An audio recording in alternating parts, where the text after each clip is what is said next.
Jerome Corsi is a prolific conservative writer who received a PhD from Harvard University in political science and is the author of many books and articles. His most recent book, Minutemen: The Battle to Secure America's Borders, is going to be a bestseller. Other books include Black Gold Stranglehold, The Myth of Scarcity, and The Politics of Oil, which he co-authored with Craig Smith. He also co-authored with John O'Neill, the #1 bestseller several years ago, Unfit for Command, Swiftboat Veterans Speak Out Against John Kerry. Welcome to INN. Thank you, Lenny. Great pleasure to be with you. My first question is, when you wrote the book about John Kerry, did you realize that you would actually affect the 2004 election? I think it was a surprise to all of us, the Swiftboat veterans, when they helped put the book together. It's really the Swiftboat veteran story. I had done research even in the 70s on the anti-war movement and kept that research. I knew John Kerry had meetings with Madam Bin, who was the chief negotiator of the Viet Cong. I documented the anti-war movement extensively. I think all of us were surprised we had the impact we did. We wanted to express our views to the American public, and we did, and then it just took off. The Security and Prosperity Initiative that's going on right now. Right. Explain to our viewers exactly what it is. It starts with the Waco, Texas summit meeting in March 2005, when at the end of the meeting, President Bush, Vicente Fox, and Canada's Prime Minister Paul Martin declared that we were now in a security and prosperity partnership of North America with Canada and Mexico. At the time, nobody paid much attention to it because it sounded like a bunch of high-flying words that were innocuous.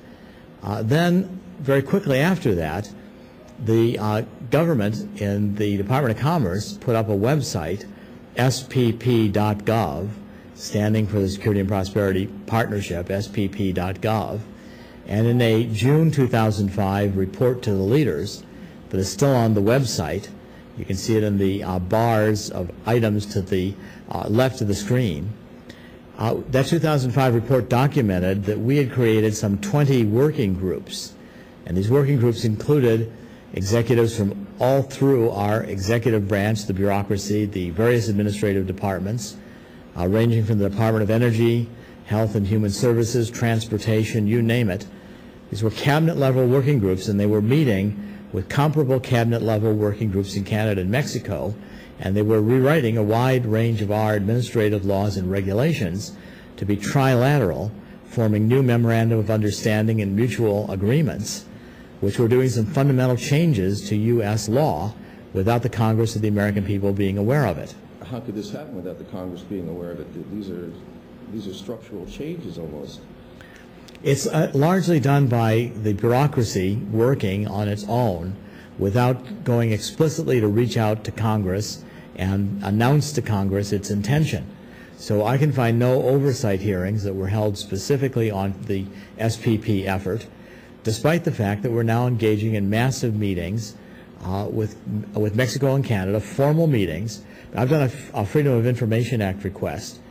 I've gotten 1,000 pages now out of that request. And listen, Lenny, you take a look at these memos, and you'll find that our administrative personnel, Department of Commerce, whatever, are emailing to 50 or 60 people, a third of whom are in Canada and a third of whom are in the bureaucracy in Mexico.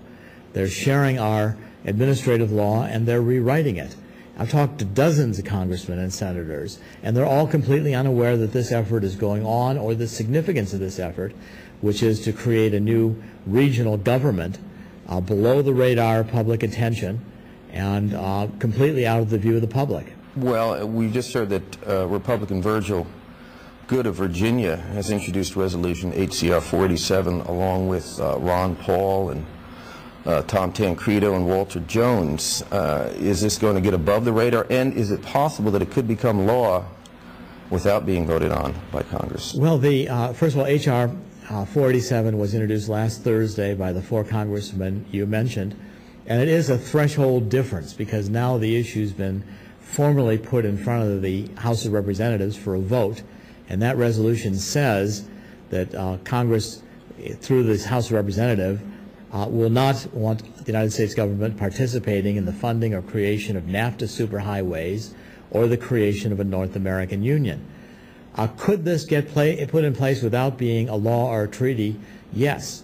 I mean, the intellectual underpinnings of what's going on in SPP.gov, if you turn to the Council on Foreign Relations, 2 months after the Waco, Texas meeting, in May 2005, they issued a report called Building a North American Community. The task force that put that together was co-chaired by Robert Pastor of American University. Pastor's been writing for 10 years books and articles about the need to create a North American Union out of NAFTA, much as the European Union was created out of the European Common Market. And Pastor's arguments and the Council on Foreign Relations arguments are to proceed in an administrative fashion, completely out of sight of the publics, so that it'll be, when the publics finally learn about this, it'll be too late to change anything. It'll already be in place in a de facto nature. Council on Foreign Relations is calling for, by 2010, for a set of institutions to get put into place, which would be the beginnings of a North American Union court, a legislature, and an executive, just like there is in the European Union itself. In the beginnings of this, we've heard that the Chinese will be able to dock in Mexico. American unions, Teamsters unions, and others will be completely put out of business by this. And of course, trucks from Mexico, the first checkpoint will be in Kansas City. Some of these things are shocking, but the plans seem to have been advanced by the globalists. It goes back to President H.W. Bush. Of course, Bill Clinton was on the same agenda, and George W. Bush is on the agenda. We originally came across this issue when I was researching Minutemen, the Battle to Secure America's Borders, with Jim Gilchrist, because we could not figure out how President Bush could have a war on terror with the southern border completely wide open. Hezbollah agents had bribed Mexican consular officials in Beirut. They entered the United States through Mexico, our border. They set up shop in Dearborn, Michigan, and were sending money back to Hezbollah terrorists in Lebanon. They're in federal prison right now. So the plan, the full plan here, is to essentially, with NAFTA going into a European Union, open up the United States to these NAFTA superhighways, like are going to go in Texas, the Trans-Texas Corridor, a new highway 4 football fields wide. They'll parallel to Interstate 35. They'll cross the border at Laredo, and then it will go down into the Mexican ports at Lázaro Cárdenas and Manzanillo. And the goal is, you see, the Red Chinese are inundating the United States with cheap slave labor or nearly slave labor goods headed for Walmart, Kmart, etc. And they want out to reduce the cost of transportation.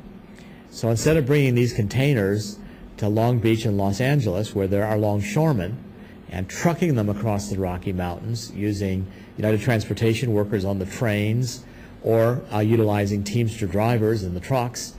The plan is to bring them into these Mexican ports, these container ships with 12,500 containers, unload them there, and bring them up with Mexican trucks, Mexican trains, low cost of transportation, low cost of goods. It'll destroy the American middle class.